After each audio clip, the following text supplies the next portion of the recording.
One day in April 1945, toward the end of World War II, Chinese historians Yang Jieluo, Ma Heng, and Gu Jiegang left Chongqing, then the capital, for Dazu County. They travelled over 160 kilometres to investigate the Great Buddha Bay.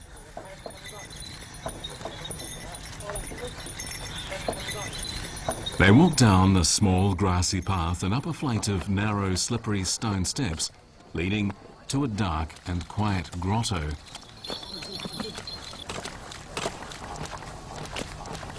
When they turned on their flashlights, a remarkable sight greeted them. They found a large group of exquisite statues carved into the cliffside from a long time ago.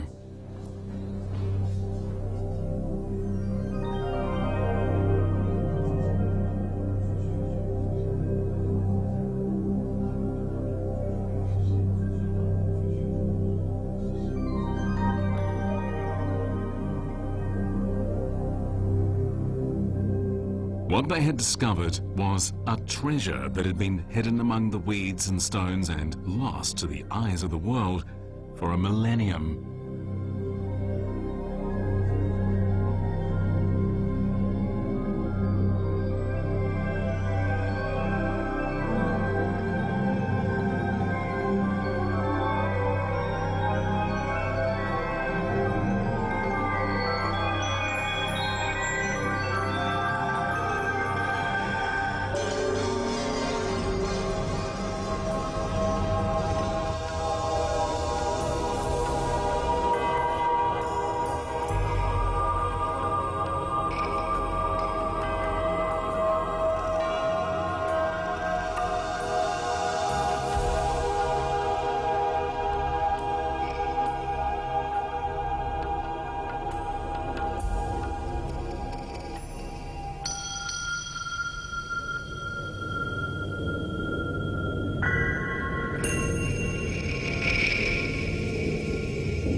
Grotto carving was a practice that originated in the Buddhism of India, where monks meditated in scripture-filled grottos. It gradually became a true art form as the scriptures grew more varied and detailed.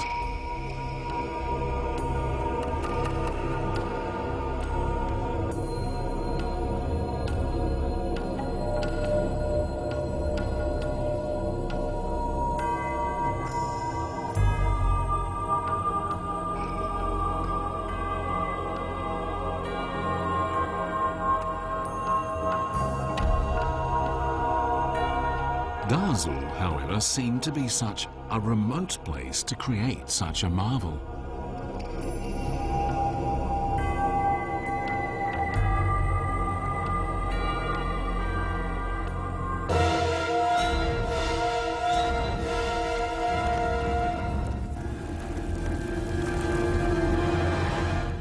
In the year 880 AD, Chang'an, the Tang capital, was occupied by a rebel army. Many skilled painters and stone carvers were forced into exile in Sichuan, along with Emperor Xizong. The Sichuan Basin has long been a prosperous area, and Dazu was once the political, military and cultural center of eastern Sichuan. It was the exile of Emperor Xizong of Tang that made the rise of grotto art in the Yangtze River Basin possible. The person responsible for the first carvings was a man by the name of Wei Junjiang. Wei Junjing, a minor local officer before the Anshi Rebellion, took advantage of the chaos to occupy Dazu. During the struggle, his forces killed many people, According to his Buddhist beliefs, he would be condemned to hell for his actions, so he financed the first carvings carried out by exiled painters and artisans. In May 892 AD, work began on the Vesavana and the thousand-hand Guanyin. This would become the third and last such site after the Yungang grottos in Shanxi province and the Lungmen grottos in Henan province.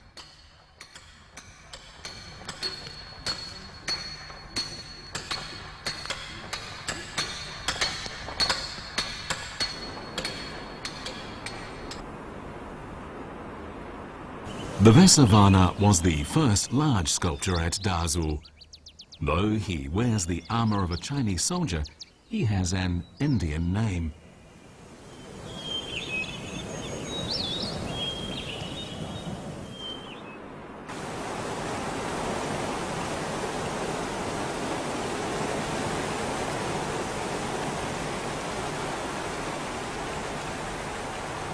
All the sculptures appear to be Chinese. The Dazu rock carvings are purely Chinese in style. They no longer show the influence of the Indian Gandhara style of earlier carvings.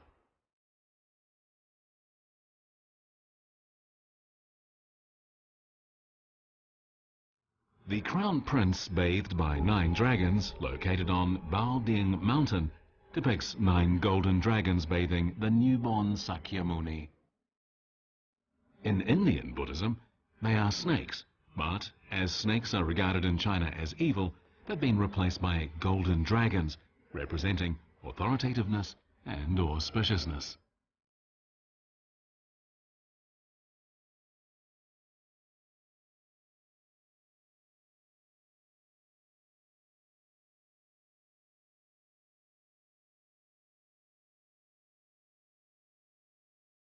In Indian Buddhism, Guanyin was male, but after he was introduced into China, he gradually became the goddess of mercy. Guanyin counting beads on North Mountain is about 1 meter tall, and she has prayer beads in her hand. The oval light behind her enhances her appeal. She is sometimes known as Seductive Guanyin.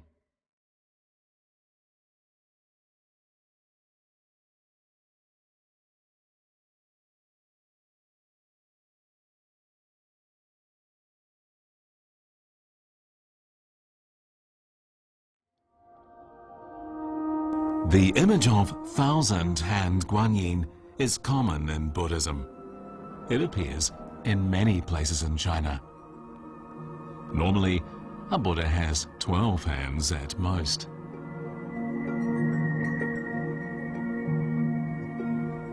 The statue at Baoding Mountain takes full advantage of the natural rock formation. This helps make the statue grand and lifelike. Remarkably, each hand is unique. The overall effect is like a peacock spreading its tail.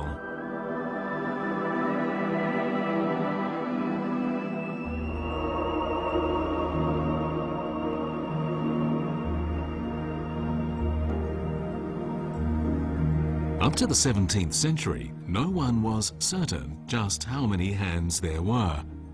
But then a monk counted 1,007 hands as he covered each one in gold leaf. This is then a genuine thousand-hand Guanyin.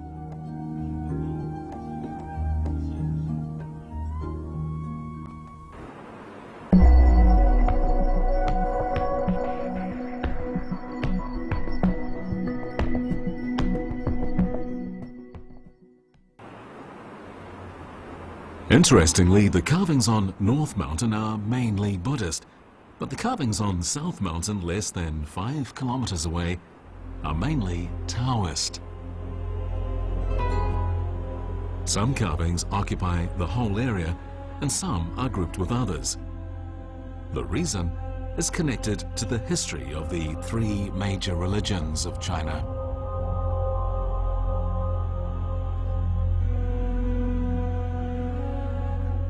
Confucius, called the Great Sage, advocated filial piety and loyalty. Confucian culture is still regarded as the norm in China. Another sage named Dazu created Taoism. Dazu advocated tranquility and the perfection of the Tao. Later disciples called Dazu the Grand Supreme Elderly Lord. Buddhism advocates suffering the bitterness of this life for the blessings of the next.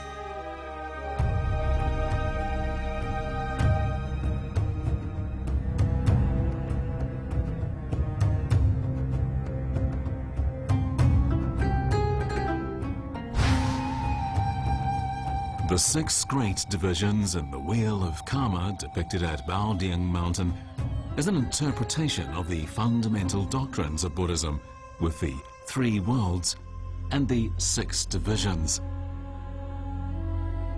The animals you see could be your parents in a previous life, and your parents might be your grandchildren in the next world. This philosophy, however, was bitterly criticized by followers of Confucianism and Taoism. In 325 AD, Yu Bing, a minister in the Eastern Jin dynasty, told the emperor that monks should kneel before him. Many officials and scholar bureaucrats who followed Confucianism were unhappy that young men were abandoning their parents to become monks. They considered not kneeling before the emperor to be disloyal and leaving their parents to be unfilial. Both were in contradiction with Confucianism. Followers of Buddhism debated fiercely with followers of Confucianism and Taoism.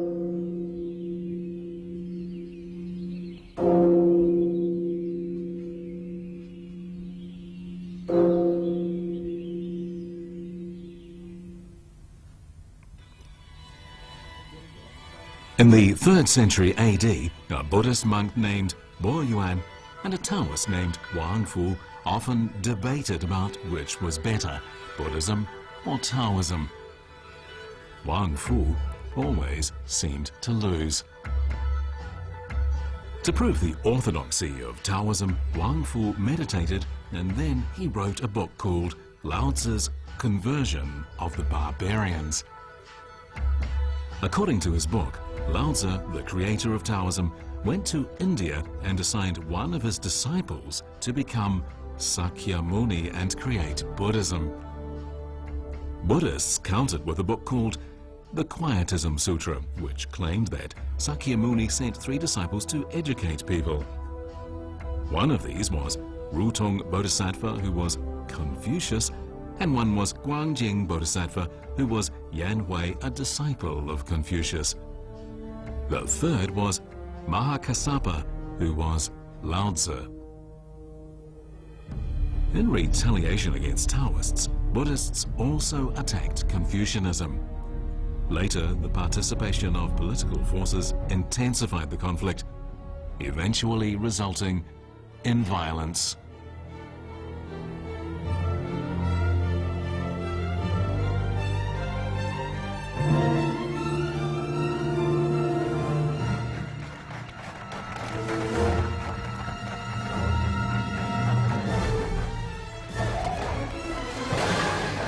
In the year 446 AD, Tuo Ba Tao, Emperor Taiwu of the Northern Wei dynasty, began killing Buddhists, burning sutras, and destroying Buddhist temples. There were, in fact, 4 such violent movements against Buddhists in Chinese history. Each of these conflicts among the 3 religions brought great social upheaval, frightening disciples and confusing the people. Buddhists developed a compromise referred to as taking Confucianism into Buddhism in order to gain favor in China. They incorporated loyalty to the rulers and filial piety from Confucianism into Buddhism. This is why the book Filial Piety was inscribed on the carving of Sakyamuni on North Mountain. Buddhist monks must shave their heads, but according to filial piety, a man should never harm his hair or skin because they come from his parents. The peaceful coexistence of two totally different philosophies is the result of the compromise made by Buddhists.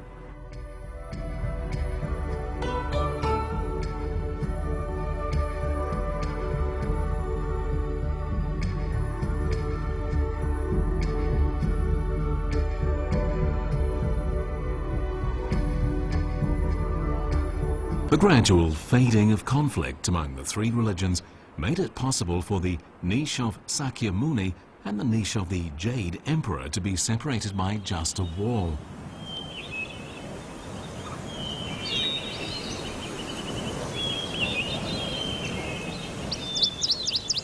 As the three religions grew closer, the distances between the carvings of the three religions grew shorter.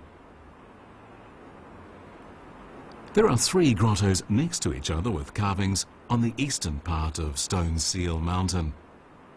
They portray the greatest gods of Confucianism, Taoism, and Buddhism. In the Confucian grotto, the master is surrounded on each side by 5 wise disciples, perhaps emulating the 10 bodhisattvas of Buddhist carvings.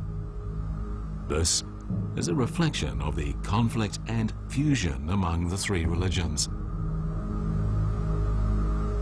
In Dazu, the icons of the three religions have been united. On Miaogao Mountain, Sakyamuni, Lao-Tzu, and Confucius share one grotto. This shows that their connections were growing stronger and stronger. At the time of the last carvings, northern China was plagued by constant warfare, and large-scale carving had long ago ceased. The Dazu rock carvings, therefore, remain as the only witness to the fusion of these three conflicting religions.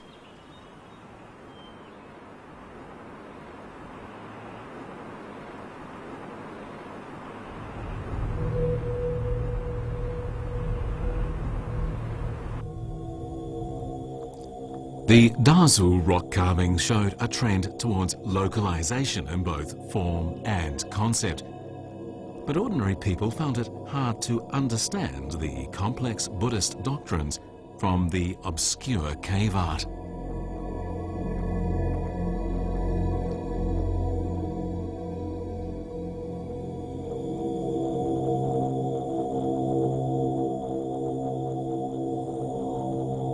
In early summer of the year 1175 AD, a 19-year-old monk named Zhao Zhifeng took a long, hard journey to return to his hometown. He had left Dazu for Mimo town in western Sichuan 3 years before. There he had studied esoteric Buddhism at a Buddhist academy founded by Liu Benzun. He was now returning to preach as part of the 6th generation of teachers of esoteric Buddhism.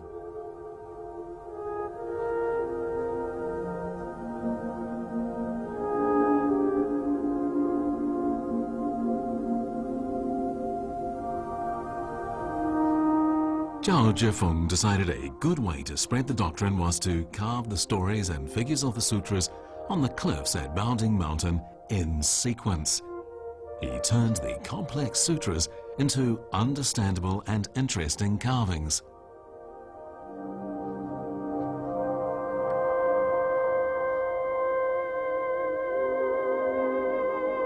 On the west side of the southern cliff of Wudang Mountain, there's a group of carvings that depict self-cultivation. Collectively, they're known as the grazing bulls. The carvings, 9 in all, have a length of almost 30 meters and depict a herdsman training his bull. The herdsman represents the practitioner, and the bull represents his heart. The self-cultivation of Buddhists is interpreted through the various ways the herdsman trains the bull. The first segment is called Untrained. The untrained bull is so stubborn that it turns its back to the man, rears up roaring, and tries to dash up the mountain. It depicts a person who has no Buddhist destiny.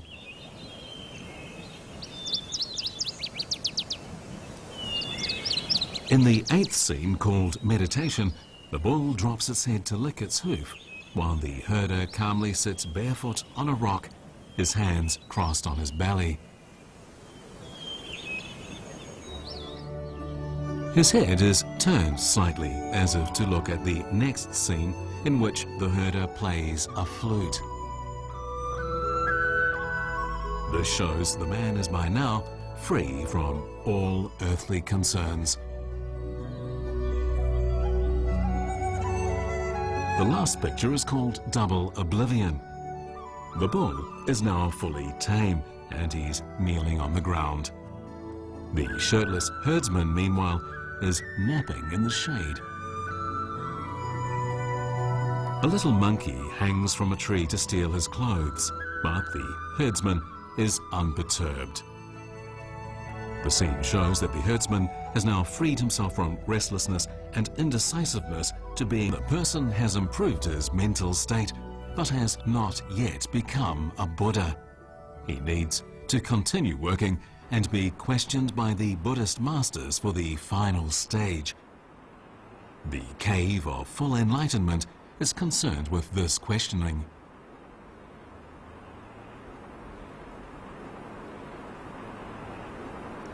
The Cave of Full Enlightenment is the largest grotto in Dazu. The principal means of expression used in this grotto is contrast between light and shade.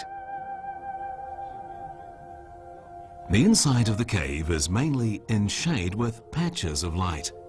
This creates a strong visual contrast. There are 6 bodhisattvas standing on each side of the deep, dark cave and wearing beautiful clothes and a beatific air. There is one spot where the light penetrates the cave.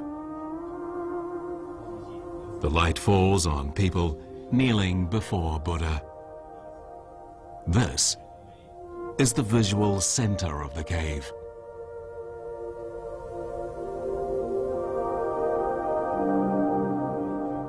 The Cave of Full Enlightenment is isolated from the noise and bustle of the world. The bodhisattvas remain in silent devotion, listening to the call and instruction of the Buddha. This helps devotees on their way to enlightenment.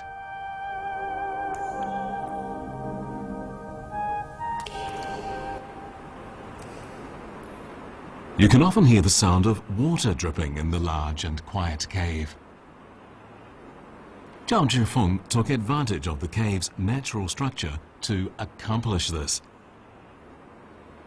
He guided water coming down the mountain to a dragon's mouth in the cave, and then to a bowl held by an old monk.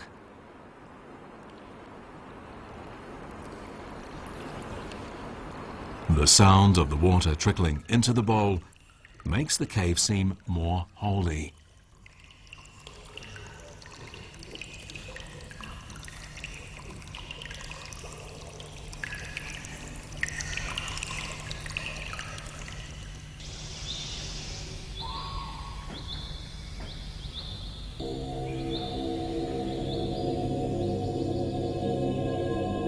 The last of the Wudang mountain carvings were completed in 1252 AD, some 70 years or more after the first one was begun. The Wudang mountain carvings represent the pinnacle of the Dazu rock carvings in terms of uniqueness of expression, ideological content, design, and sculpting techniques. Their excellence extended the history of esoteric Buddhism and ancient Chinese grotto art by over 400 years.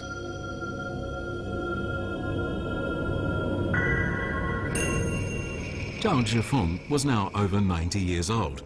He had accomplished his goal of turning Baoding Mountain into the largest display of esoteric Buddhism in China.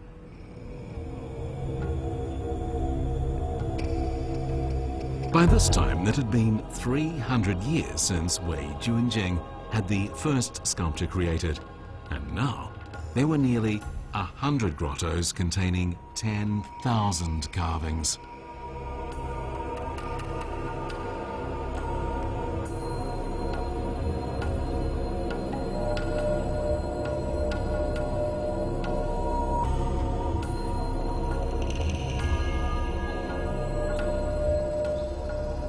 Just when the creation of the Baoding mountain carvings was about to be completed in the year 1259 AD, the Mongolian army was surrounding Hezhou, shocking all of Dazu County to the northeast.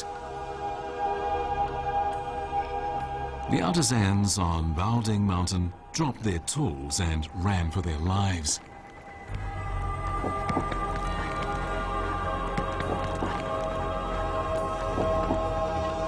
Dazu was abandoned, and many carvings were damaged by soldiers.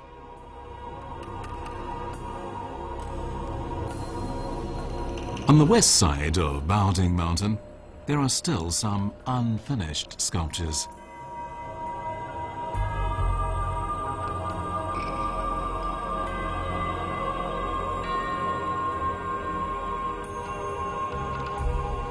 With the passage of time, people eventually forgot about the Dazu rock carvings.